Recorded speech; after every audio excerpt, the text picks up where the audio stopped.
Hello friends, आप सभी को नमस्कार। मैं हितेश कुमार एक बार फिर से आज आप सभी के लिए लेके आया हूँ हिंदी वर्णमाला की आखिरी क्लास। देखिएगा, आज की जो हमारी क्लास रहेगी वो हिंदी वर्णमाला की आखिरी क्लास रहेगी। पिछली हमने 5-6 क्लासेस पढ़ी है, इसमें हमने हिंदी वर्णमाला को पूरी तरह से डीपली पढ़ा है। अगर आप पीसीएस या कोई भी और अच्छा एग्जाम को भी देना चाहेंगे तो एक सिंगल प्रश्न भी यहाँ से बाहर जाने वाला नहीं है। ये मैंने आपको अच्छी तरह से पहले ही समझा दिया है, ठीक है।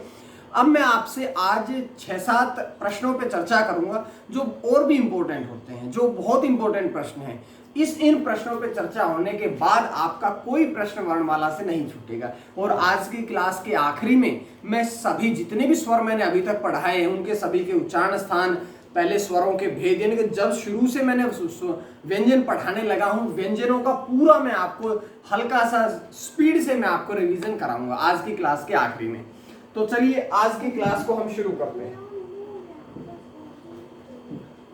अब मैं आपसे कुछ प्रश्नों पर चर्चा करूंगा सिर्फ। तो देखिएगा, सबसे पहला आपका एक प्रश्न आता है, बहुत से एग्जाम्स में पूछा गया है।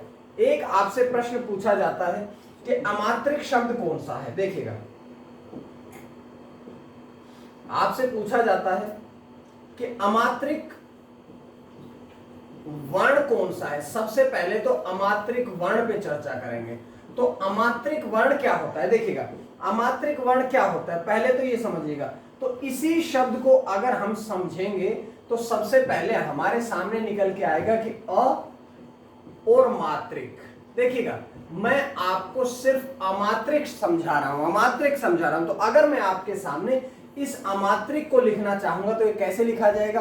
अ और मात्रिक दो भागों में बांट लिया। अ मतलब नहीं, अ जो है ये एक उपसर्ग होता है और इस उपसर्ग का प्रयोग सदैव किस अर्थ के लिए किया जाता है? नहीं के अर्थ के लिए किया जाता है। तो अमात्रिक यानी कि जिन वर्णों की मात्रा को काउंट नहीं किया जाता, जिन स्वरों की जो मात्रा है उसे नहीं गिना जाता है, तो उसे क्या कहते हैं? अमात्रिक।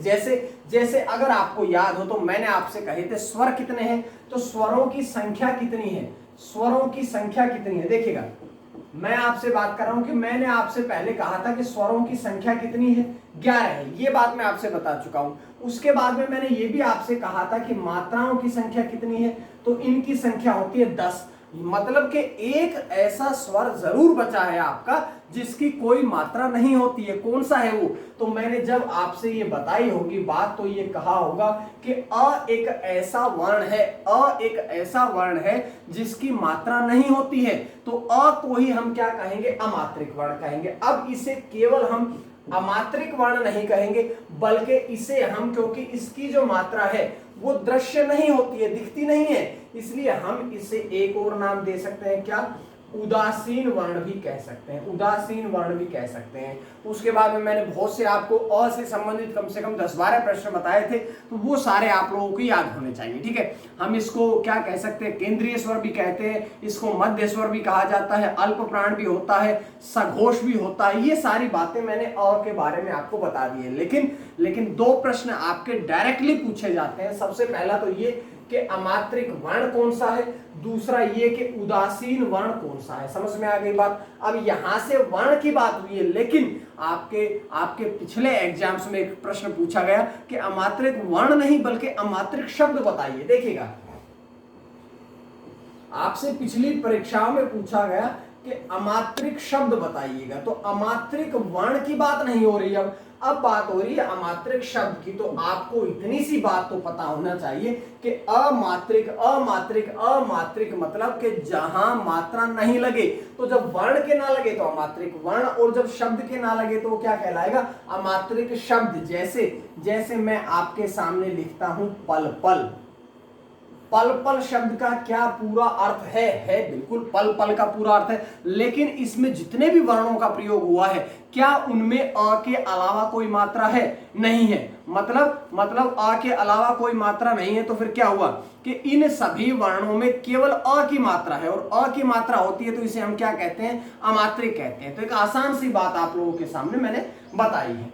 उसके बाद देखिएगा, जैसे मैं ये भी कह सकता हूं कि कमल, या आपके पिछले पुलिस का प्रश्न मैं आपके सामने लेके आता हूं, कि कलरव, मतलब ये सारे वर्ण वो हैं, ये सारे वर्ण नहीं, ये सारे शब्द वो हैं जिन पर केवल और केवल अ की मात्रा लगी है, मतलब सारे के सारे क्या कहलाते हैं, अमात्रिक कहलाते हैं। तो समझ में आई होगी इतनी सी बात, यहां से समझ में आई तो फिर हम आगे चलते हैं। आगे एक और प्रश्न आप लोगों के लिए तैयार है। एक और प्रश्न कौन सा है, आपके एग्जाम्स में एक प्रश्न पूछा जाता है कि ये अच्छे एग्जाम्स, अच्छे लेवल पे प्रश्न पूछे जाते हैं। जैसे आपसे पूछा जाता है अमानक वर्ण कौन सा है,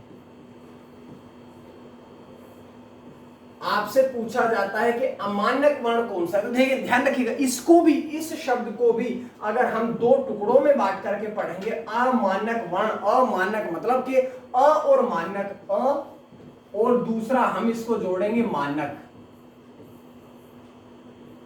मानक का मतलब होता है कि जो मान्य है, जो वर्तमान में प्रचलित है, जिन वर्णों का प्रयोग वर्तमान में होता है वो मानक कहलाते हैं। लेकिन अमानक है, अमानक मतलब नहीं होता है कि जिन वर्णों का प्रयोग जो है वर्णमाला में या हिंदी में नहीं होता है वो क्या कहलाते हैं, वो कहलाते हैं अमानक वर्ण। तो अब देखिएगा कि ऐसे कौन से वर्ण है, ऐसे कौन से वर्ण है जिनका हिंदी में प्रयोग ही नहीं होता है। तो देखिएगा मैं आपके सामने कुछ वर्णों को लिखता हूं, जैसे मैं आपके सामने लिखता हूं, एक वर्ण है ये, इस वर्ण का पहले प्रयोग होता था लेकिन वर्तमान में क्या इस वर्ण का प्रयोग होता है, नहीं होता है। इस वर्ण के स्थान पे कौन सा वर्ण आ गया है, त्र। समझ में आई बात कि त और र, त्र आधा त प्लस र, माने संयुक्त वर्णों में आपको बताया था। तो जो ये वर्ण है इसका प्रयोग वर्तमान में नहीं होता है। केंद्रीय हिंदी निदेशालय ने कुछ वर्णों का प्रयोग जो है वो वर्तमान में अमान्य घोषित कर दिया है। अब उनका प्रयोग नहीं करते हैं हिंदी में, उनका स्थान दूसरे वर्णों ने ले लिया है। लेकिन मैं आपसे एक बात बताता हूं कि अगर आप पुरानी किताबों को देखेंगे, जो लाइब्रेरी में रखी है उन किताबों को देखेंगे, तो आज भी आपको इस प्रकार के वर्ण लिखे मिल जाते हैं। जैसे मैं आपके सामने कुछ और भी लिखता हूं वर्ण, देखिएगा इस प्रकार के वर्ण आप लोगों ने देखे होंगे, आप लोगों ने इस प्रकार के वर्ण देखे होंगे, आप लोगों ने ये वर्ण देखे होंगे। इस प्रकार के वर्ण जो है इन सभी, ये ऐसे वर्ण है जो वर्तमान में प्रयोग नहीं होते हैं। ये देखिएगा इस प्रकार के वर्ण है, ऐसे वर्ण जो वर्तमान समय में प्रयोग नहीं होते हैं, उन्हीं को क्या कहा गया है, उन्हीं को अमानक वर्ण कहा गया है। उन्हीं को क्या कहा गया है, अमानक वर्ण कहा गया। और इन सभी वर्णों का स्थान जो है, इन सभी वर्णों का स्थान किन्होंने ले लिया है, इन्होंने ले लिया है।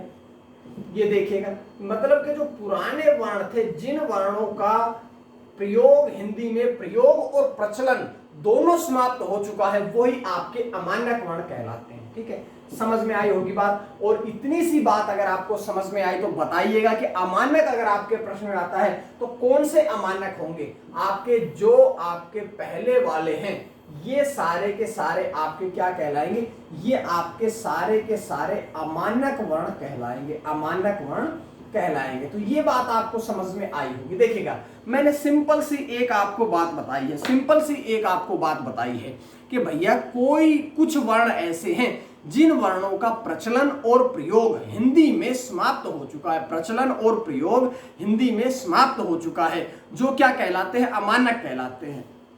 ये हमने नहीं बल्कि केंद्रीय हिंदी निदेशालय ने ऐसा आदेश दिया है। देखिएगा कि कुछ वर्णों को आप समाप्त कर दीजिएगा ताकि उनका स्थान दूसरे ले ले। लिखते समय भी कई बार दिक्कतों का सामना करना पड़ता है, इसीलिए इन सारे वर्णों को समाप्त कर दिया गया, इनका स्थान नए ने ले लिया। जो पुराने हैं वो सारे अमानक, नए सारे वही मानक कहलाते हैं। ठीक है, इनका प्रयोग वर्तमान में होता है। अब यहां से एक छोटी सी बात मैं आपको और बताऊंगा। देखिएगा कई बार आपके सामने मानक से एक प्रश्न याद आया है, मानक से एक प्रश्न याद आया है कि कई बार आप किताबों में भी देखते हैं, वर्तमान में किताबों को भी पढ़ते हैं। देखिएगा आप ऐसा शब्द लिखा देखते हैं, संबंध देखते हैं, इसी के साथ साथ आप इसी संबंध को आप किताबों में ऐसा भी देखते हैं। सभी आपसे कहते हैं कि दोनों शुद्ध है, दोनों ही शुद्ध है। मान लीजिए बात आपकी, ये भी पहले वाला भी शुद्ध है, दूसरा भी शुद्ध है। मैं आपके सामने कहता हूं, देखिएगा एक और, ये लिख दिया एक और संधि, एक और, उसी को हमने दूसरे रूप में भी देखा है। कैसे? हमने इसी संधि को ऐसे भी लिखा देखा है। हमने एक और शब्द लिख देता हूं आपके सामने, पंचांग।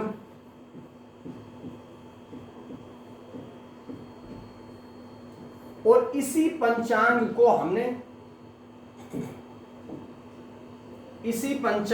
हमने ऐसे भी देखा है। देखिएगा,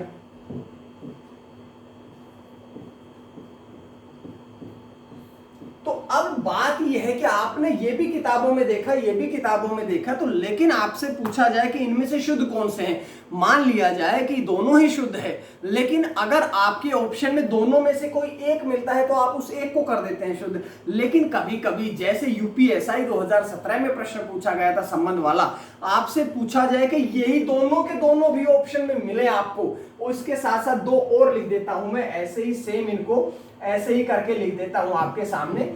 ऐसा भी आपने संबंध बहुत जगह लिखा देखा होगा ये, और ऐसा संबंध भी आपने बहुत जगह लिखा देखा होगा। अगर आपके सामने ये चारों ही ऑप्शन में आ जाते हैं, option A, option B, option C, option D, तब आपने क्या करना है, क्योंकि इन सबका रूप प्रचलन में है, तो आपने शुद्ध कौन सा करना है। तो ध्यान रखिएगा, हिंदी पढ़ा रहे हैं और हिंदी के अनुसार मैं आपको हिंदी पढ़ा रहा हूं, और हिंदी के अनुसार जो मानक है, हिंदी के अनुसार जिन्हें मान्यता दी गई है, या जो केंद्रीय हिंदी निदेशालय ने जिन्हें शुद्ध कहा है हिंदी में, या हमारे जो संवैधानिक रूप है, आपसे पूछा जाता है कि संवैधानिक रूप के अनुसार हिंदी में कौन सा सही है, तो मानक कहा जाए, केंद्रीय हिंदी निदेशालय कहा जाए, या आपसे संवैधानिक रूप पूछा जाए, तो आपने जो सही करना है वो कौन सा करना है, वो आपने ये करना है सही हिंदी में। ठीक है,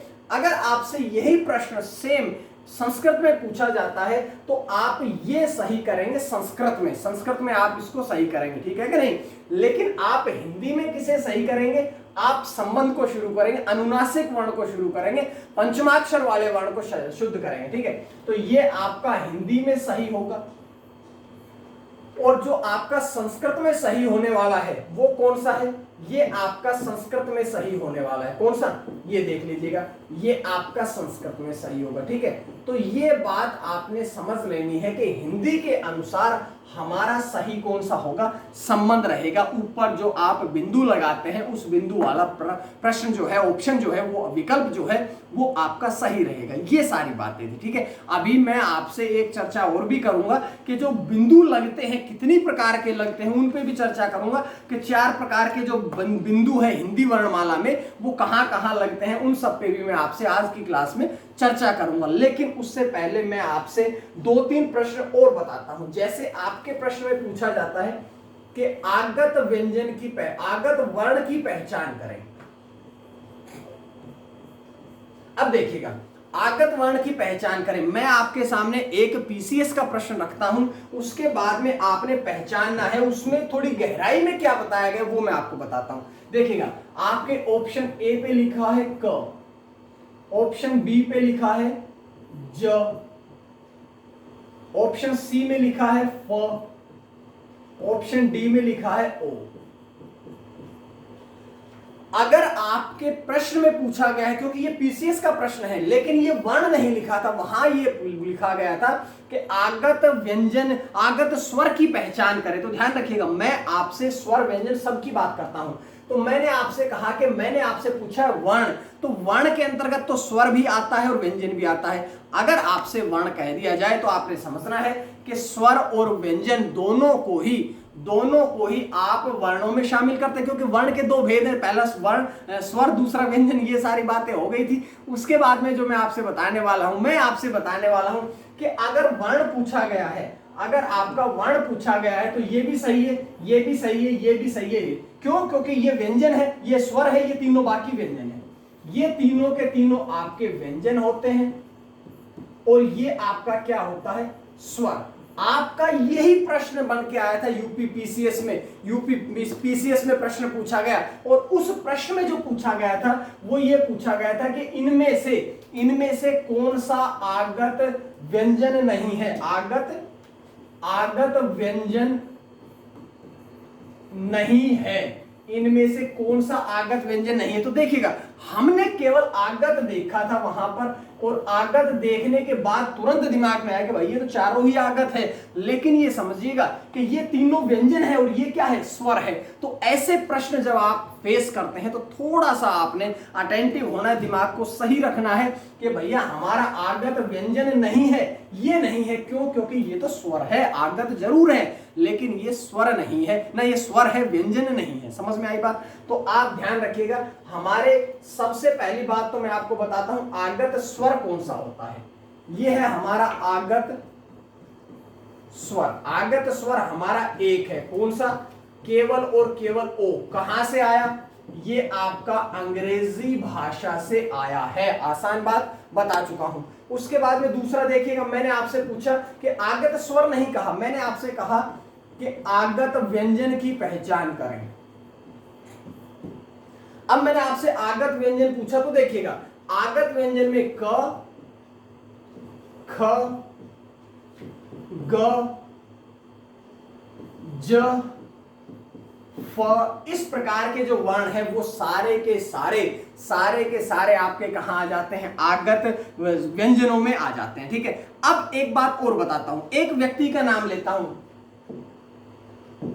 राजा शिव प्रसाद। राजा शिव प्रसाद, और एक जो बच्चे साहित्य वाले हैं, जो साहित्य वाले बच्चे जुड़े हुए हैं, वो ध्यान रखिएगा। आज जो राजा शिव प्रसाद है उनका नाम क्या है, उनकी उपाधि क्या है? तो ध्यान रखिएगा, राजा जो राजा शिव प्रसाद है उनको क्या कहा जाता था? सितार ए हिंद। सितार ए हिंद उन्हें कहा गया, हिंद कहा गया था। ठीक है। ये सारी बातें हैं जो मैं आपको बता रहा हूं। सितार ए हिंद ये उनकी उपाधि थी, सितार ए हिंद, उन्हें हिंद का सितार कहा गया। अब राजा शिव प्रसाद सितार ए हिंद ने क्या कहा? उन्होंने कहा कि भैया जो हिंदी के 5 वर्ण है, हिंदी के जो 5 वर्ण है, क, ख, ग, ज, फ, इनके नीचे यदि हम नुक्ता लगा देते हैं, जो अरबी फारसी का है, मुख्य रूप से वो तुर्की भाषा का था, तुर्की से अरबी में आया, फारसी में आया, और फारसी से कहां आया? हिंदी में आया। तो हम ये कहेंगे कि ये जो नुक्ता लगता है नीचे, इसे ही हम फारसी का कह रहे हैं, हम इसे ही फारसी का कह रहे हैं। राजा शिव प्रसाद सितार ए हिंद ने कहा कि भैया जो हिंदी के 5 वर्ण है, अगर आप इनके नीचे नुक्ता लगा देते हैं, तल बिंदु लगा देते हैं, तो ये क्या कहलाएंगे? ये क्या कहलाएंगे? ये कहलाएंगे आपके आगत स्वर। जो कहां से आए? ये आपका आया अंग्रेजी से, लेकिन मैंने कहा कि ये कहां से आए? तो ये आपके आते हैं अरबी फारसी, अरबी फारसी। और अगर किसी ने पिछली क्लास देखी होगी, अगर किसी ने पिछली हमारी क्लास पढ़ी है, तो उसको पता है कि हम इनको अरबी फारसी साथ साथ में क्यों कहते हैं। और जो नए जुड़े हैं आज, उनको मैं बता देता हूं कि इन दोनों को, अरबी भाषा अलग है, फारसी भाषा अलग है, लेकिन इनको साथ साथ इसलिए रखा जाता है क्योंकि दोनों भाषाओं की लिपि एक ही होती है। दोनों भाषाओं की लिपि, जैसे हिंदी और संस्कृत की लिपि एक है, देवनागरी, ऐसे ही अरबी और फारसी भाषा की लिपि एक ही है। कौन सी है? केवल और केवल फारसी है, इसलिए हम इनको अरबी फारसी कहते हैं। आसान बात आई कि नहीं समझ में? अब अगर इतनी सी बात समझ में आई तो थोड़ी सी जगह यहां पर है, मैं आपको इनका उच्चारण करके बताता हूं। देखिएगा, जब आप इन वर्णों का उच्चारण करते हैं, जब आप इन सभी आगत वर्णों का उच्चारण करते हैं, ग्रहित वर्णों का उच्चारण करते हैं, तो इनके उच्चारण में थोड़ा कंपन पैदा होता है, थोड़ा सा भारीपन आता है आवाज में, वॉइस में थोड़ा सा भारीपन लगता है, थोड़ा कंपन के साथ हम बोलते हैं। जैसे मैं आपके सामने लिखता हूं, मैंने आपसे कहा गजल और मैंने आपसे कहा, देखिएगा, 2 मैंने आपके सामने शब्द लिख दिए, सबसे नंबर 1 और सबसे नंबर 2, सबसे नंबर नहीं, नंबर 1 और नंबर 2। देखिएगा, जो पहले नंबर पे लिखा है उसको कहते हैं गजल। क्या कहते हैं? गजल। क्या कहते हैं? गजल, गजल। लेकिन जो दूसरे नंबर पे लिखा, मैंने कहा कि उस वर्ण को बोलते समय भारीपन रहेगा, उस वर्ण को बोलते समय हमें जरा सा क्या भारीपन के साथ, कंपन के साथ में बोलना पड़ेगा। तो पहला है गजल और दूसरा होता है गजल। गजल और गजल, तो ज जो है उसमें थोड़ा कंपन हुआ है, इसलिए उसे हम क्या कहते हैं? इसलिए इन वर्णों को बोलते समय थोड़ा सा वो इसमें भारीपन रखते हैं। समझ में आई बात? अब आगे समझिएगा। अब इन्हीं जो ये आपके आगत वर्ण है, इन्हीं वर्णों के और भी नाम है। क्या नाम है? इनको हम विदेशी वर्ण कह सकते हैं। इन्हीं को हम विदेशज वर्ण कह सकते हैं, इन्हीं को हम ग्रहित कह सकते हैं। ग्रहित मतलब कि ग्रहण किए हुए, जो दूसरी भाषाओं से आए हुए हैं, ये सारे के सारे हम इनके नाम रखते हैं। ठीक है, इनको नुक्ता वाले वर्ण भी कहते हैं, नुक्ता वाले वर्ण भी कहते हैं। देखिएगा, नुक्ता का मतलब क्या है? नुक्ता का मतलब है कि जो इनके नीचे जो पॉइंट लगा है, इसी पॉइंट को, बिंदु को ही नुक्ता कहा जाता है, तो इन्हें हम नुक्ता वाले वर्ण भी कहते हैं। समझ में आई होगी बात? इतनी सी बात समझ में आई होगी। समझ में आई कि नहीं? अब मैं आपसे एक प्रश्न पे और चर्चा कर लेता हूं। अब आपसे एक प्रश्न पे और भी चर्चा करनी बाकी है कि रेफ वर्ण,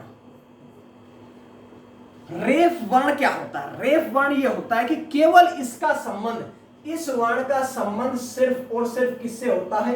र से होता है। इस वर्ण का संबंध जो है र से होता है। र को आपको पता है प्रकंपित भी कहते हैं और कंपन जात भी कहते हैं। इस प्रकार से इसके बहुत से नाम आते हैं, लुंठित भी नाम आता है र का। समझ में आई ना बात? तो ये सारी बातें मैं आपको बता रहा हूं। अब मेरी बात समझिएगा कि रेफ वर्ण र को क्यों कहा जाता है? क्योंकि जब इस र को लिखने के हमारे पास 4-5 रूप है, 4-5 रूप है कि जब ये र आधा होता है, स्वर रहित होता है, जब ये र स्वर रहित होता है, ये देखिएगा हलंत लगा दिया गया। हलंत का मतलब है कि हल प्लस अंत, हल प्लस अंत। हल को हमने बताया था, हल जो है संस्कृत में जो व्यंजन है उनको हल कहा जाता है और जो स्वर है उनको अच कहा जाता है। हल मतलब कि हल प्लस अंत। मैं पहले इस शब्द को समझा देता हूं। हलंत कहा जाता है। हलंत के अगर हम संधि विच्छेद करें तो इसकी संधि विच्छेद आएगी हल प्लस अंत। और हल का मतलब क्या है? हल का मतलब होता है व्यंजन। ये बात आपको समझ में आई? व्यंजन का मतलब है कि ये जो वर्ण है इसके अंत में व्यंजन है। हल प्लस अंत, के अंत में क्या होना चाहिए? व्यंजन। हल, हल मतलब व्यंजन। तो इस वर्ण के अंत में तो ये तो व्यंजन ही हुआ ना, तो इसलिए उसको स्वर रहित कर देते हैं, तो वो हलंत कहते हैं उसको। ठीक है, अब मैं आपसे बात करता हूं कि जब ये र आधा होता है और इसके बाद कोई स्वर ना आके कोई भी, इसके बाद कोई स्वर ना आके कोई भी आपका व्यंजन आ जाता है, कोई भी आपका व्यंजन आ जाता है, तो ये जो र है इसका रेफ वर्ण हो जाता है। रेफ का मतलब है कि ये आधा वर्ण उस स के ऊपर लिखा जाता है। समझ में आई ना बात? कि जब ये र आधा होता है, स्वर रहित होता है, हलंत के साथ होता है और इसके बाद में कोई भी व्यंजन आ जाता है, तो ये उस व्यंजन के ऊपर लगता है, जो इसका रेफ वर्ण, जो इसका रेफ रूप कहलाता है। समझ में आई बात? अब मैं आपको बताता हूं कि ये जो र है ना, इस र को लिखने के कितने रूप हैं। देखिएगा, आपने बहुत बार देखा, इस र के लिखने के रूप बताता हूं। सबसे पहले तो हम इसको र को खाली र ही लिखते हैं। ठीक है, दूसरी बात, इसी र को हम नीचे भी लिखते हैं, इसी र को हम ऊपर भी लिखते हैं, इसी र को हम क्या लिखते हैं, इसी र को हम, एक और देखो, पूरा हो गया, नीचे लगा दिया, ऊपर लगा दिया। एक और देख लीजिएगा कि ये भी ऐसे भी लिखा जाता है, ट्रक वगैरह में देखा होगा, ड्रम वगैरह में देखा होगा, इस प्रकार के लिखते हैं कि नहीं। एक एक रूप और भी याद आया कि इसको हम यहां ऐसे भी तो लिखते हैं। ये सारे के सारे जो रूप है ना, ये मैं आपको सिर्फ और सिर्फ र से संबंधित बता रहा हूं। ये सारे के सारे जो रूप हैं, ये सारे के सारे आपके र के ही बता रहा हूं। तो समझिएगा, मैं अब आपको इनको सबको एक्सप्लेन कर देता हूं। देखिएगा, सबसे पहले मैंने कहा कि ये र है, इसका मतलब है कि ये स्वर सहित है। स्वर सहित मतलब कि पूरा है, स्वर के साथ है। दूसरी बात, क के नीचे र लगा है, तो नीचे जब भी र लगता है तो वो र जो है ना, र सदैव कैसा है, इसका मतलब है पूरा है। और जिसके नीचे लगा है वो क कैसा है, ये क है कैसा, आधा है। इस बात को समझना है। और जब भी कोई र नीचे लगता है तो वो उस वर्ण के बाद बोला जाता है। इस बात को ध्यान रखिएगा। जैसे मैं आपके सामने इसी क को लिख देता हूं, क्रम। ठीक है, तो क्रम का मतलब क्या होता है कि सबसे पहले हम इस क्रम को लिखेंगे, इस क्रम को हम लिखेंगे। देखिएगा कि सबसे पहले क, हमें पता है कि र अगर नीचे लगा है तो जिस वर्ण में लगा है वो वर्ण कैसा है, आधा है। समझ में आई बात? अब हमने कहा कि र होगा इसमें कैसा, पूरा। पूरा मतलब स्वर के साथ होगा। आगे क्या है, म। तो ये तो हुआ इसका इसको अगर हमने विच्छेद कर लिया, अलग अलग टुकड़ों में बांट लिया, उसके बाद में एक शब्द आता है आपका कर्म। ऐसे में जब र ऊपर लगाया जाता है तो वो र सदैव कैसा होता है, वो र होता है स्वर रहित। स्वर रहित मतलब कि जिस वर्ण के वो र है उसमें स्वर नहीं जुड़ा है, मतलब और जिस वर्ण के ऊपर लगा होता है उससे वो पहले आता है, इस बात को ध्यान रखिएगा। तो अगर हम कर्म को बांटेंगे, ये लिखिएगा, यहां पे लिख देता हूं कर्म, तो सबसे पहले कौन है, क, कैसा, आधा या पूरा, पूरा। उसके बाद में क्या है, र, र कैसा होता है, स्वर रहित। स्वर रहित मतलब स्वर इसमें नहीं होगा। आगे क्या आएगा, म। तो ऐसे होता है, समझ में आएगा। ये आपको जब मैं अगला टॉपिक पढ़ाऊंगा संधि का और उसके बाद में छंद, देखिए वर्णमाला के बाद आपकी अगली क्लास होगी वर्णमाला के टेस्ट की संबंधित, उसके बाद जो अगली क्लास होने वाली है वो संधि की होगी। संधि के बाद हम छंद पढ़ेंगे। क्यों, क्योंकि सभी में हमने वर्णों को ध्यान रखना है, ठीक है। वर्णमाला में जब मैंने आपसे इतनी चीजें पढ़ाई है वर्णों से संबंधित, तो अगली क्लास भी वर्णों से संबंधित ही पढ़ेंगे हम, ठीक है। आइएगा, ये ट्रक है, नीचे लगा है, नीचे लगा कैसा होता है, र कैसा होता है, पूरा होता है, समझ में आई। तो मतलब ट कैसा हो गया, ट कैसा हो गया, आधा हो गया। ट कैसा हो गया, आधा या स्वर रहित, और र कैसा हो गया, पूरा, यानी कि स्वर के साथ या स्वर सहित। समझ में आई कि नहीं बात। उसके बाद आइएगा, ये क्या है, ये है श। अरे श को तो मैंने बताया था ना, श जब मैंने आपसे संयुक्त वर्ण पढ़ाए थे तो कहा था कि श का मतलब होता है कि स आधा, श आधा और र पूरा। समझ में आई कि नहीं। तो ऐसे आपसे र के इस प्रकार के प्रश्न जो है वो आपसे पूछे जाते हैं। उसके बाद समझिएगा मेरी बात, एक इंपॉर्टेंट बात और आपको बताता हूं, तब तक आप इसको थोड़ा स्क्रीनशॉट लीजिएगा।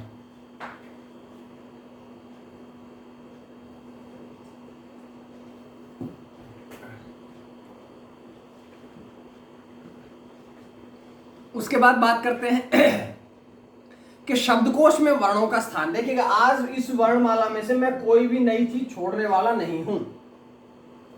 जो आपको वर्णमाला बताई जा रही है उसमें से आपकी कोई भी चीज छोड़ने वाले नहीं है। मतलब मैं अब आपको जो पढ़ाने वाला हूं वो पढ़ाऊंगा व्यंजनों का या स्वर वर्णों का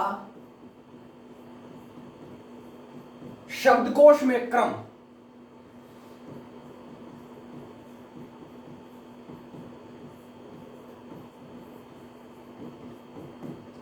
इसका अब हम पढ़ेंगे शब्दकोश में स्थान। तो सबसे पहली बात हम स्वर, और क्योंकि वर्णों की बात हुई है तो यहां पर स्वर भी आपका आएगा और व्यंजन भी आपका आएगा। तो सबसे पहले मैं बात करता हूं स्वर की। उससे भी पहले आपको समझना यह होगा कि जो शब्दकोश है, शब्दकोश का मतलब क्या होता है। शब्दकोश का मतलब होता है डिक्शनरी। जब आप वर्णों को, क्योंकि आपने इंग्लिश की तो बहुत बार देखी होंगी, अब आपको हिंदी की डिक्शनरी कैसे देखनी है।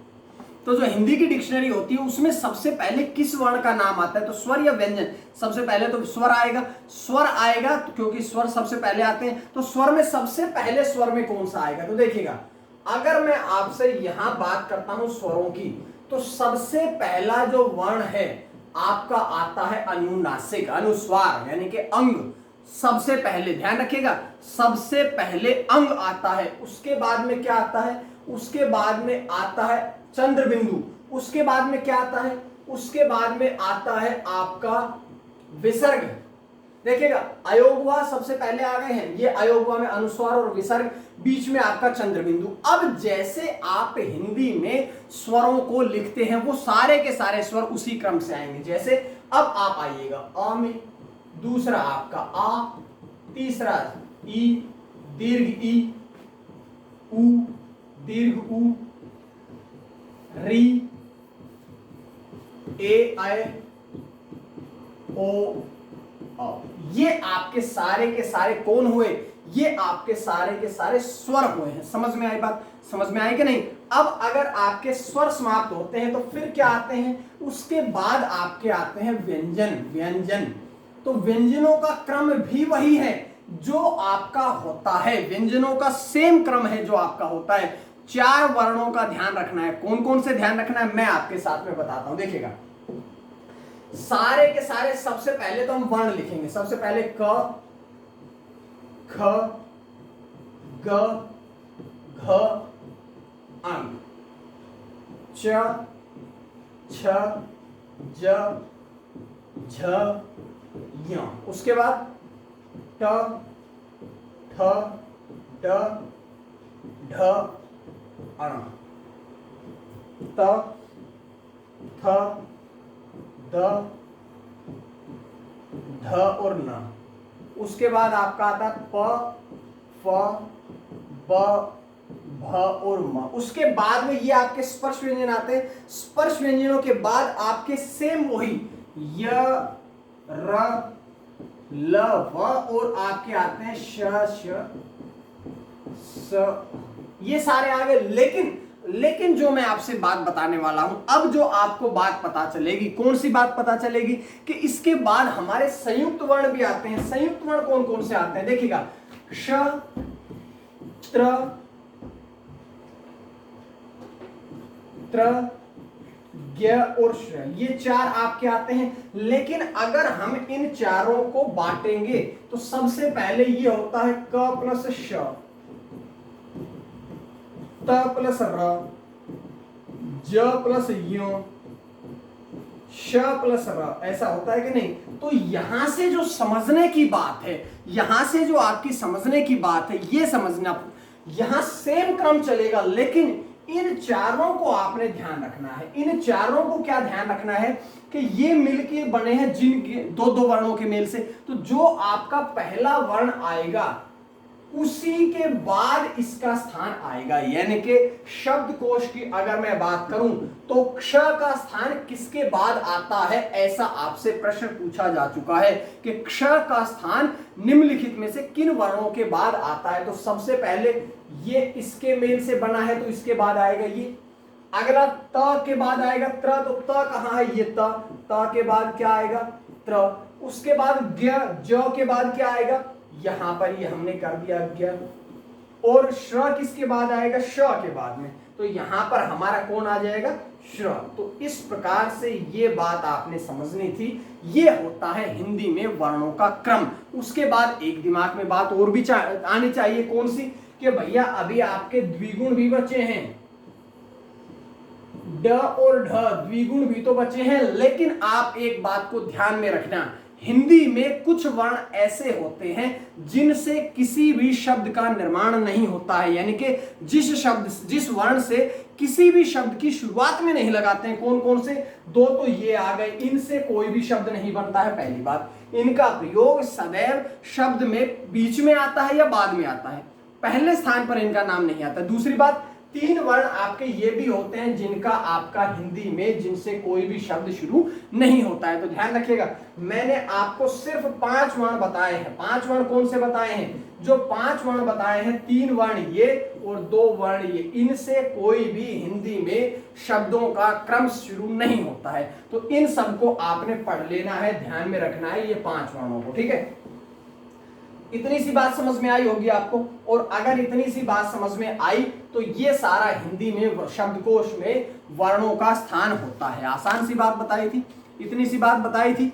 अब आप चाहे इसका स्क्रीनशॉट ले सकते हैं।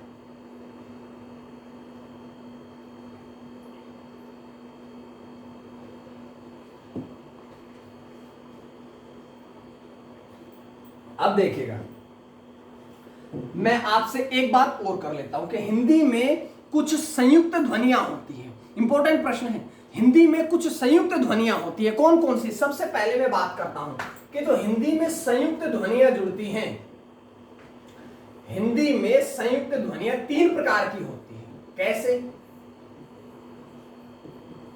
हिंदी में जो 3 प्रकार की संयुक्त ध्वनियां होती है, उन तीनों पे मैं आपसे आज चर्चा कर लेता हूं। कौन कौन सी होती है, तो देखिएगा, सबसे पहले अगर मैं बात करूं 3 भागों में जिनमें बांटा है, सबसे पहली आती है संयुक्त अक्षर ध्वनि।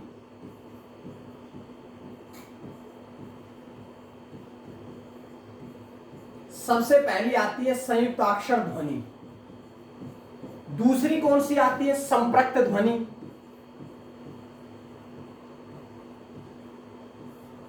संपृक्त ध्वनि। उसके बाद में तीसरी कौन सी आती है,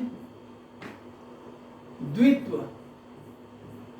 और द्वित्व को ही हम क्या कह सकते हैं, द्वित्व का ही एक और नाम है युग्मक ध्वनि। द्वित्व का ही क्या नाम है हमारा, द्वित्व को ही कहते हैं युग्मक ध्वनि। देखिएगा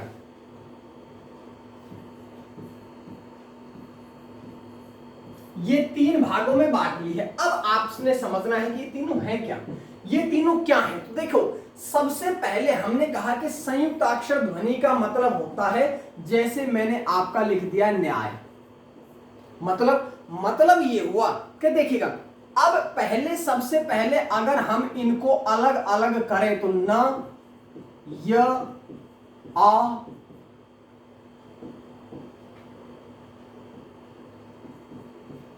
आगे है य और अंत में अ। सिंपल सी बात। अब मैं जो आपसे समझाना चाह रहा हूं वो ये है कि ये एक स्वर है, ये दोनों के दोनों व्यंजन है, ये एक स्वर है, बाकी दोनों के दोनों क्या है, व्यंजन है। तो जब एक स्वर के सहारे जब आपके 2 व्यंजन बोले जाते हैं, एक स्वर के सहारे जब आपके 2 व्यंजन बोले जाते हैं तो वो क्या कहलाती है, वो कहलाती है आपकी संयुक्ताक्षर ध्वनि। जैसे जैसे 2 व्यंजन मिले बाद में एक स्वर से के सहारे से बोल दिए जाए तो वो आपकी संयुक्ताक्षर ध्वनि कहलाती है। दूसरी बात, ऐसा ही आपकी संपृक्त ध्वनि में होता है लगभग क्या, जैसे मान लो मैंने लिख दिया अन्याय, क्या लिख दिया, अन्याय। अब अगर मैं आपसे अन्याय को अलग अलग बांट के पढ़ूं तो अ, उसके बाद में न, उसके बाद में य, उसके बाद में आ, उसके बाद में य और उसके बाद में अ। आखिरी आपको आया समझ में, इतनी सी बात समझ में आई। अगर इतनी बात आपको समझ में आई तो यहां देखिएगा, यहां पर भी एक ही स्वर है जिसके सहारे कितने वर्ण बोले गए हैं, जिसके सहारे 2 वर्ण बोले गए हैं। लेकिन यहां एक बात अलग है कि जो पहले वाला व्यंजन है उससे पहले भी कोई स्वर है। तो यदि ये 2 व्यंजन एक स्वर के सहारे बोले जाते हैं और उनसे पहले कोई नहीं है तो आपकी संयुक्ताक्षर, कोई नहीं है इससे पहले तो आपकी संयुक्ताक्षर, यदि यहां पर कोई भी वर्ण है, यदि यहां पर कोई भी वर्ण आ गया है तो वो क्या कहलाएगी, संपृक्त ध्वनि। समझ में आई बात। अब मेरी बात सुनो, द्वित्व क्या है। तो आपका आया हुआ प्रश्न आपके सामने लिखता हूं, देखिएगा आपका आया हुआ प्रश्न है, जैसे आपसे पूछा गया था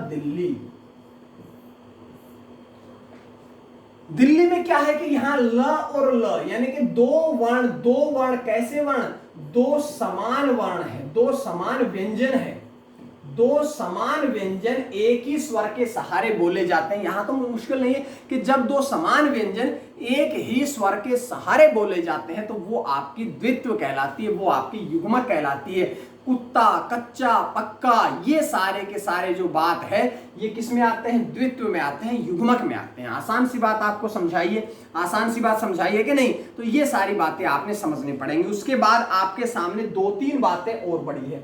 2-3 बातें कौन सी पड़ी है, 3 प्रश्न आपके सामने और बताने वाला हूं। सबसे पहले मैं जो आपको बताने वाला हूं तो सबसे पहले समझिएगा वर्तस्य वर्ण।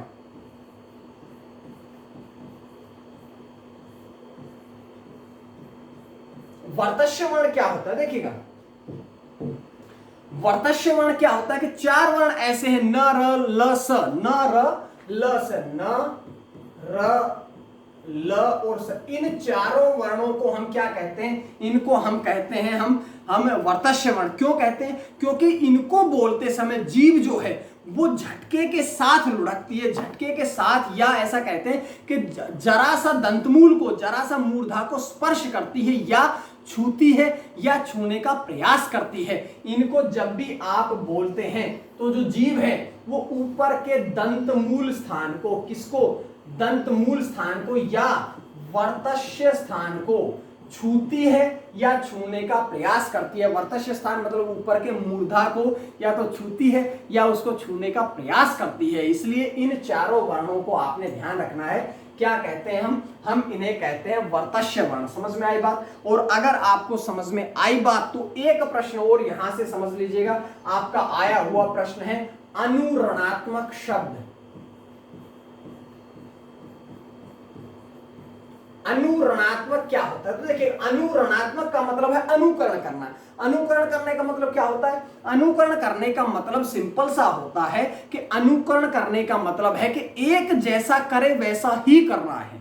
एक जैसा करे वैसा ही करना है। मतलब मैं आपसे कहता हूं, मान लीजिएगा मैं आपसे कहता हूं कि खड़ खड़,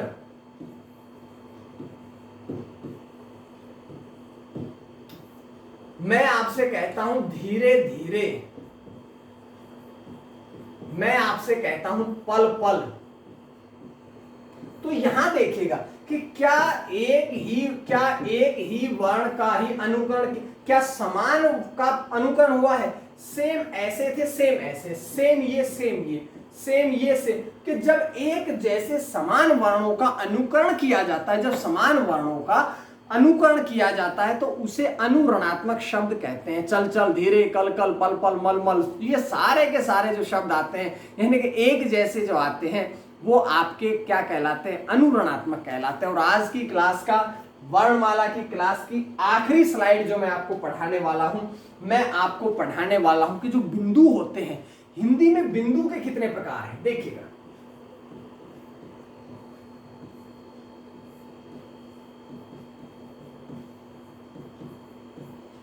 हिंदी में जो बिंदु है, मान लीजिएगा ये कोई भी वर्ण है, हिंदी में ये जो बिंदु है ये 4 प्रकार से लगाए जाते हैं। हिंदी में बिंदु कितने प्रकार से लगाए जाते हैं? 4 प्रकार से। मान लीजिएगा एक आपका यहां लगता है, आपने देखा होगा, एक आपका यहां लगता है, देखा होगा आपने, एक आपका लगता है नीचे, एक आपका जरा सा पीछे लगता है। इस प्रकार से 4 वर्ण कह रहे हैं। देखिएगा मैं आपके सामने लिख देता हूं इनको। सबसे पहले नंबर पर, ये दूसरे नंबर पर, ये आपका तीसरे नंबर पर, और ये आपका चौथे नंबर पर। हिंदी में बिंदु जो है वो कितनी प्रकार से लगाए जाते हैं? 4 प्रकार से। तो समझो, पहले सबसे पहला जो बिंदु है, ये जो बिंदु है आपका, ये कहलाता है अनुस्वार बिंदु, या इसी को हम कहते हैं अनुनासिक बिंदु, या इसी को हम एक नाम और भी दे सकते हैं। ठीक है, तो ये बात आपने समझनी है। ठीक है, ये कहलाते हैं, जैसे ये कहां पर लगता है, जैसे मैंने कहा कि ये संबंध, ये जो बिंदु लगता है ये कहलाता है आपका अनुस्वार या अनुनासिक। दूसरा बिंदु, दूसरे बिंदु की अगर हम बात करें, ये जो साइड में लगता है, ये इसे कहते हैं पंचमाक्षर बिंदु। इसे हम क्या कहते हैं? इसे हम कहते हैं पंचमाक्षर बिंदु। पंचमाक्षर बिंदु कहां लगता है? केवल एक वर्ण के साथ, केवल एक वर्ण के साथ। देखिएगा, जो क वर्ग का 5वां वर्ण है, अंग, क वर्ग का जो 5वां वर्ण होता है, इसके साथ में ये बिंदु लगाया जाता है। ठीक है, उसके बाद में 2 बिंदु और भी होते हैं। देखिएगा तीसरे नंबर पे, तीसरा नंबर यहां लिख लेता हूं। तीसरे बिंदु को कहते हैं ताड़नजात बिंदु, या इसी को कहा जाता है उत्क्षिप्त बिंदु। ताड़नजात बिंदु या इसी को कहते हैं उत्क्षिप्त बिंदु। कितने वर्णों के साथ लगाया जाता है? 2, ड और ढ, यानी कि जो 2 अरबी, ऐसे कहा जाता है ड और ढ, जो विकसित वर्ण है उनके साथ में इनका प्रयोग किया जाता है। और जो 5वां बिंदु है, इसे हम क्या, चौथा बिंदु है, इसे हम कहते हैं नुक्ता बिंदु, जो आपके अरबी फारसी वाले वर्णों के साथ में प्रयोग किया जाता है, जो आपके अरबी फारसी के वर्णों के साथ प्रयोग किया जाता है। जैसे क, जैसे आपका ख, जैसे आपका ग, ज, फ, इन सारे के साथ में जो प्रयोग किया जाता है उसे हम क्या कहते हैं? उसे हम कहते हैं पंचमाक्षर बिंदु। तो ये सारी बातें आपको समझ में आई होंगी कि नहीं? और मुझे तो पूरी उम्मीद है कि आपको जितनी भी मैंने आपको वर्णमाला पढ़ाई थी वो समझ में आई होगी। अगर फिर भी कोई दिक्कत रह जाती है तो आप लोग कमेंट करके मुझे बता सकते हैं, उसके ऊपर मैं एक और वीडियो बना सकता हूं। ठीक है, तो आप लोगों का उद्देश्य जो है पढ़ना होना चाहिए, कहीं से भी ज्ञान मिले आप बस उस ज्ञान को प्राप्त कर लीजिएगा, ज्ञान को सीख लीजिएगा।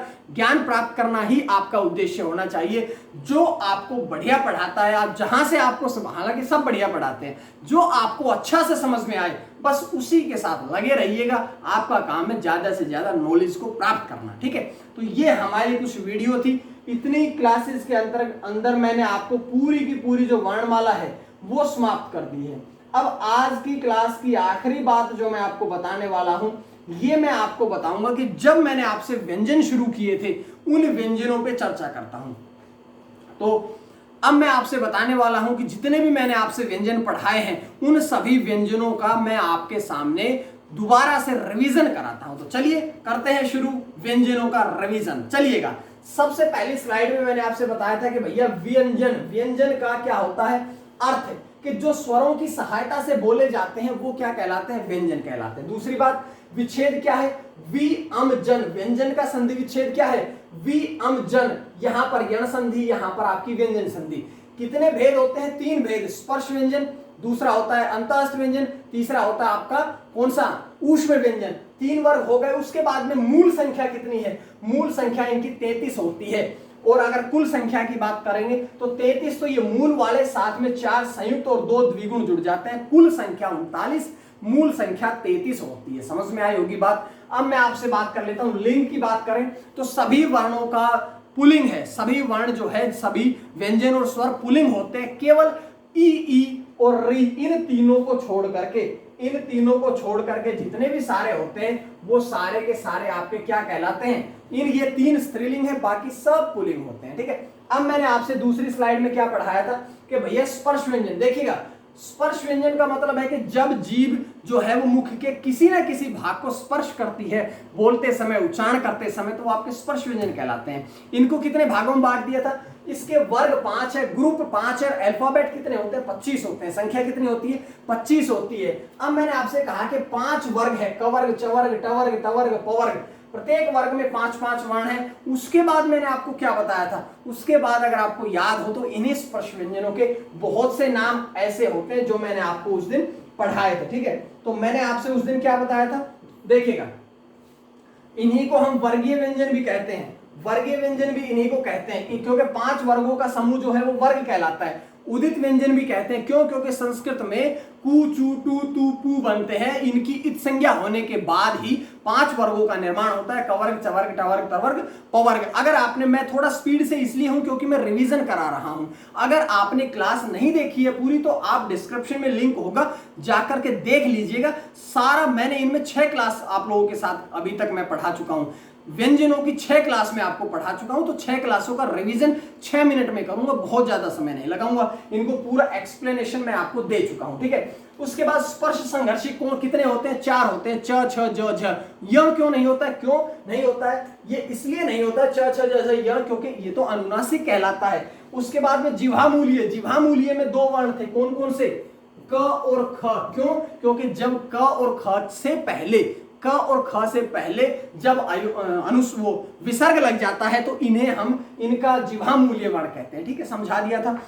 द्वयोष्ठ किसे कहते हैं, प वर्ग, द्वि प्लस ओष्ठ, दोनों ओष्ठ की सहायता से बोले जाते हैं, इसलिए इन्हें क्या कहते हैं, द्वयोष्ठ कहते हैं। उसके बाद में मैंने अंतःस्थ पे बात करी थी, 4 होते हैं, यर, लव। एक छोटी सी बात यहां पर रह गई थी कि इनकी संख्या की बात करी थी, शायद संख्या की बात में हमने आए थे कि कामता प्रसाद गुरु ने 33 संख्या बताई है कुल व्यंजनों की, और हिंदी केंद्रीय हिंदी निदेशालय ने इनकी संख्या 39 बताई है। ठीक है, उसके बाद में मैं आपके साथ में आ गया था अंतःस्थ में, यर, लव, 4 वर्ण होते हैं, 4 वर्ण यर, लव होते हैं, लेकिन अर्ध स्वर कौन कौन से होते हैं, 2 वर्ण य और व, एक्सप्लेन कर चुका हूं आपको। लेकिन वासुदेव नंदन प्रसाद ने कहा है कि भैया 2 नहीं 4 होते हैं, जब तक वासुदेव नंदन जी का नाम नहीं आएगा, जब तक आप इनकी संख्या 2 ही रखेंगे। मूल रूप से 2 ही होती है, लेकिन 4 कब होती है, जब वासुदेव नंदन का प्रसाद का नाम एक क्वेश्चन में लिख करके आएगा तभी 4 करिएगा, अन्यथा केवल 2 है। ठीक है, उसके बाद में श्रुति मूलक वर्ण बता दिए थे, संघर्षहीन वर्ण बता दिए थे, प्रकंपित, कंपन जात, लुंठित वर्ण बता दिया था, पार्श्विक वर्ण, पार्श्व प्लस इक, ल को बोलते समय पार्श्व जीभ का आगे का भाग ऊपर स्पर्श करता है, मूर्धा को स्पर्श करता है। पार्श्व का मतलब होता है बगल से वायु निकल जाती है। ये सब एक्सप्लेनेशन मैं आपको दे चुका हूं। अभी तो 6 दिन की क्लास को 6 मिनट में मैं ऐसे रिवाइज करूंगा कि आपके माइंड में आएगा कि जितनी क्लास आपके साथ लगी थी वो सब आपको याद आ जाएंगी। बस मेरा उद्देश्य आज के रिवीजन का ये है। उसके बाद मैंने कहा था कि भैया ऊष्म संघर्षी कितने होते हैं, 4 होते हैं, श, श, स, ह। ऊष्म संघर्षी को संघर्षी भी कहा जाता है या ऊष्म संघर्षी भी कहा जाता है। ये हमने संख्या पढ़ ली थी मूल व्यंजनों की।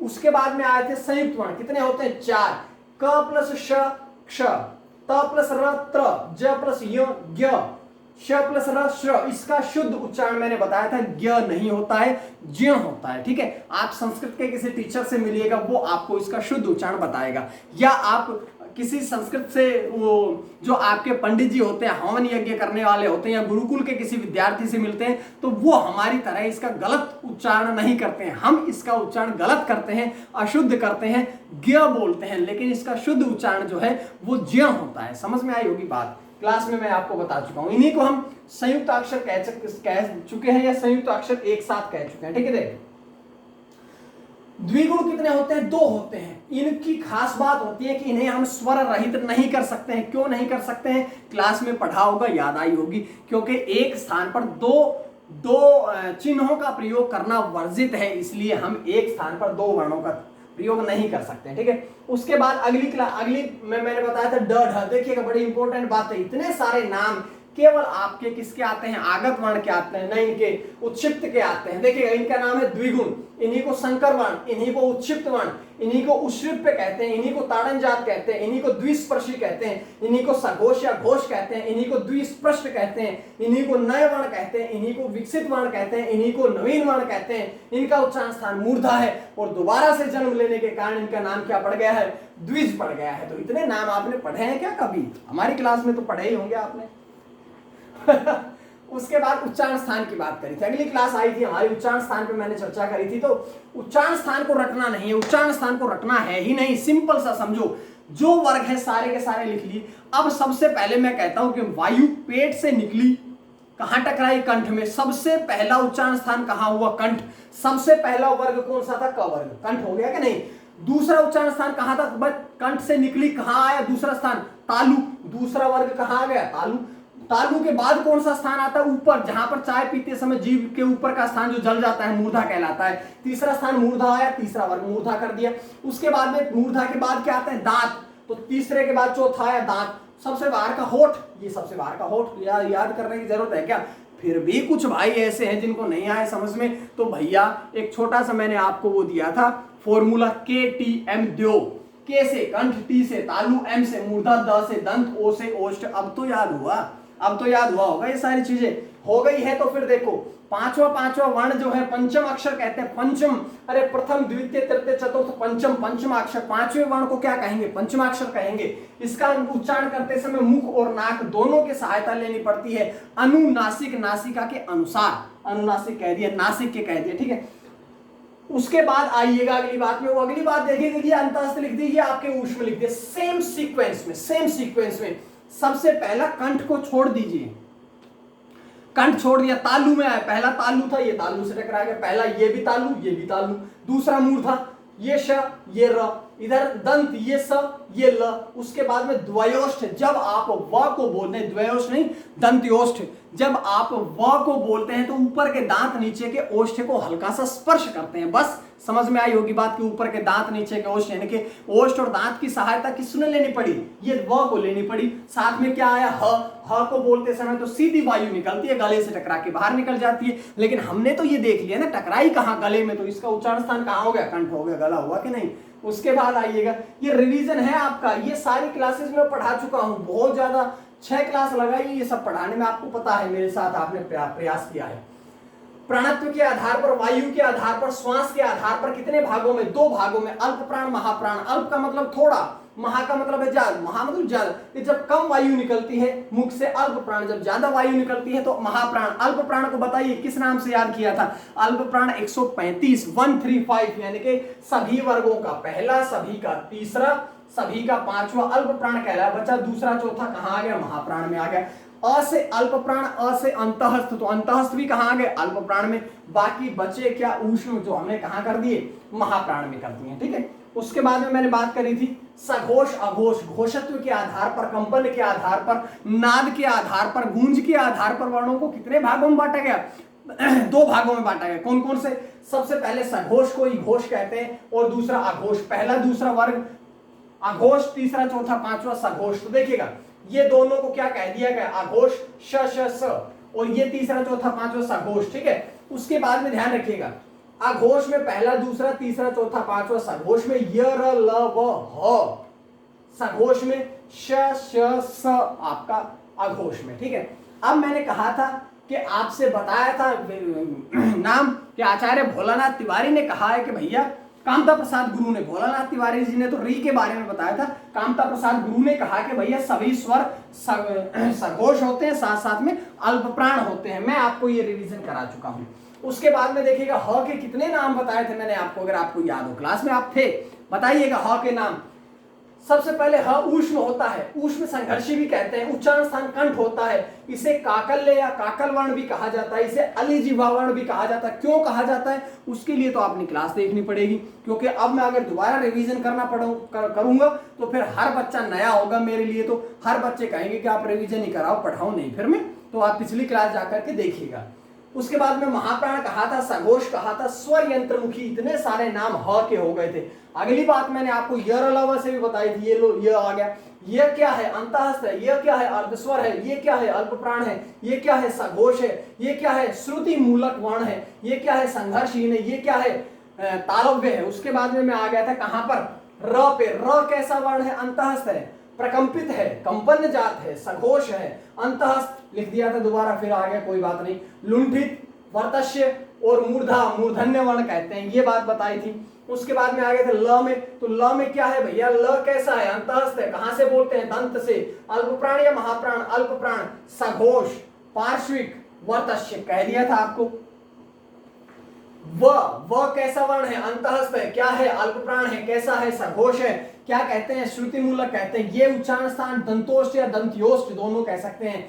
संघर्षहीन है, अर्धस्वर, ये और वह दोनों होते हैं, बता चुका हूं आपको पूरा एक्सप्लेनेशन के साथ में। उसके बाद में आज की क्लास थी ये, जिसमें मैंने सबसे पहले आपको अमात्रिक बताया था कि भैया अमात्रिक क्या होते हैं, वर्ण भी और शब्द भी।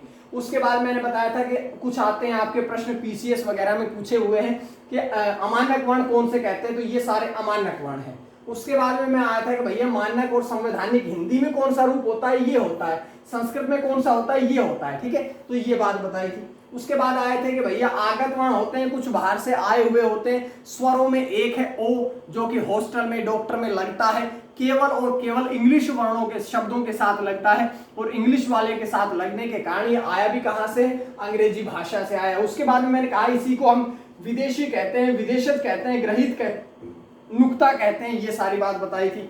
उसके बाद में मैंने क्या कहा था कि भैया रेफ वर्ण कि हलंत के जब र आधा होता है, उसके बाद र स्वर रहित होता है, उसके बाद कोई भी व्यंजन आ जाता है तो र का ऊपर चला जाता है, उनके ऊपर र के पांचों रूप मैंने बताए थे किस प्रकार से होते हैं, ये स्वर सहित, ये सारी बातें मैं आपको हिंदी की क्लासेस में बता चुका हूं, ठीक है। आज सिर्फ रिवीजन है इसलिए थोड़ा स्पीडली, अभी बताया था शब्दकोश में वर्णों का स्थान सब मैंने आपको बता दिया है। उसके बाद में ये आपकी क्लास रही थी कि संयुक्त ध्वनि भी 3 प्रकार की होती है। सबसे पहला संयुक्ताक्षर ध्वनि, दूसरी संप्रक्त ध्वनि, तीसरी आपकी द्वित्व या युग्मक ध्वनि होती है। ये सारी बात बताई थी। वर्तस्य वर्ण कौन से होते हैं, ये आपके 4 होते हैं, ये बात बताई थी। उसके बाद में अनुरणात्मक शब्द बताए थे, और आखिरी बात बताई थी कि हिंदी में 4 प्रकार के बिंदु लगते हैं, देख लीजिएगा। सबसे पहले जो ऊपर लगता है वो अनुस्वार अनुनासिक, जो बगल में लगता है वो पंचमाक्षर बिंदु केवल क वर्ग के 5वें वर्ण के साथ लगता है। ताड़नजात बिंदु, उत्क्षिप्त बिंदु 2 वर्णों के साथ लगता है, ड ढ। उसके बाद नुक्ता जो अरबी फारसी वाले हैं उनके साथ लगता है। तो आज की क्लास मेरे हिसाब से आपका यहाँ आपकी वर्णमाला मैं अब समाप्त करता हूं। मेरे हिसाब से पीसीएस तक कुछ भी नहीं छूटा है, यहाँ इतना हमने डीपली पढ़ाया है। आप लोगों का प्रेम ऐसे ही बना रहे। आप लोगों को क्लास अच्छी लगती है, कैसी लगती है कमेंट जरूर करें। साथ साथ में अगर हो सके तो दोस्तों को शेयर करें, चैनल के बारे में बताएं, और अगर आपको इसके और भी वीडियोस देखनी है तो आप डिस्क्रिप्शन बॉक्स में जाकर के देख सकते हैं। आज के लिए इतना ही। मैं हितेश कुमार आप सभी का बहुत बहुत धन्यवाद करता हूं। मां सरस्वती की कृपा आप सभी पर बनी रहे। बहुत बहुत धन्यवाद।